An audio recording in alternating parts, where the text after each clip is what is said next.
Sejumlah front perlawanan Palestina termasuk Hizbullah kembali menyerang Israel dengan rentetan rudal.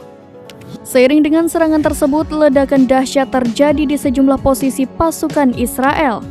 Selain itu, sejumlah tentara IDF juga dilaporkan telah tewas. Video penyerangan sejumlah posisi tentara Israel itu dirilis oleh Hizbullah.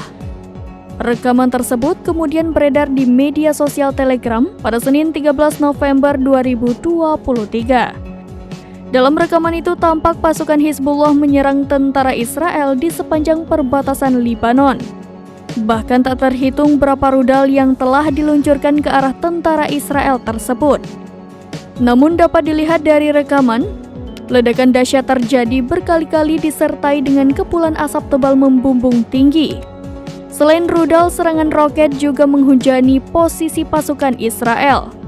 Pasalnya, selain Hizbullah, Hamas dan kelompok militer Islam di Palestina juga turut andil dalam serangan tersebut.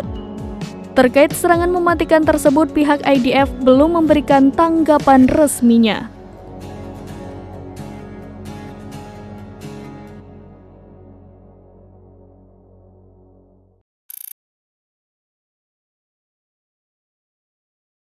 Download Tribun X sekarang, menghadirkan lokal menjadi Indonesia.